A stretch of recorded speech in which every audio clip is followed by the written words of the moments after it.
Queen Elizabeth and her husband, the Duke of Edinburgh, were among a small group of guests invited to Windsor to watch Princess Beatrice marry Italian property developer Edoardo Mapelli Mozzi. Her Majesty watched on as her granddaughter, Princess Beatrice, married her fiancé Edoardo, but she was one of the first guests to leave after the ceremony.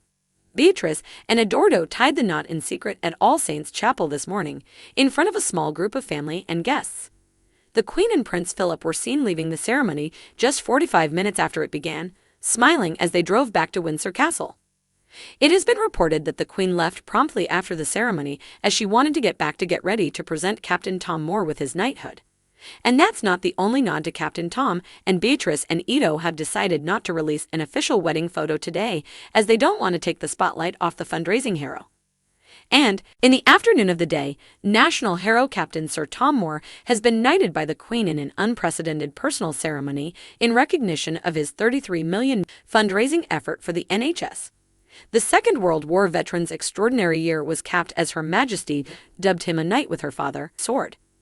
Staged in the imposing setting of Windsor Castle's quadrangle, the ceremony saw the 100-year-old former army officer joined by his family. The Queen has been shielding at her Berkshire home for much of the lockdown with the Duke of Edinburgh, and the event was her first face-to-face royal engagement with a member of the public since March. Her Majesty told Sir Tom and his family Princess Beatrice's wedding was very nice, adding, "My granddaughter got married this morning, both Philip and I managed to get there, very nice." The Queen hosted the ceremony and spent around 5 minutes chatting to Sir Tom and his family, praising the veteran as she said, "Thank you so much, an amazing amount of money you raised."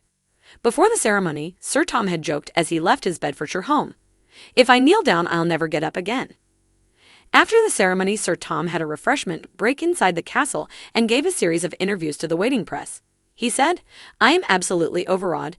This is such a high award, and to get it from Her Majesty as well. What more can anyone wish for? This has been an absolutely magnificent day for me." Asked what was better, raising more than $30 million or having the Queen break her lockdown to award him the honor, Sir Tom replied, "The money is very useful, but you've only one Queen, and when you get a message from the Queen, there's no value that can be placed on that."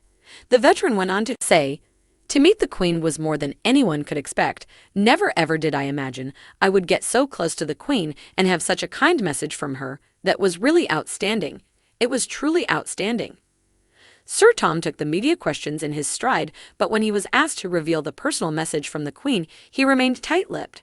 "No, that's between the Queen and I," he said. "I don't think I'll tell anybody what she said. It was just the Queen and I speaking privately, and it was a great honor for me to be able to speak to her at all."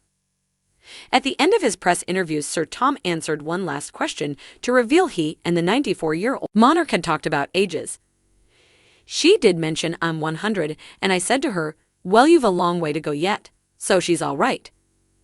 The 100-year-old Second World War veteran earned himself a knighthood after raising $33 million for health service charities. He won the hearts of the nation, and the donations came flooding in after he set out on his challenge to walk 100 lengths of his Bedfordshire garden before his 100th birthday earlier this year.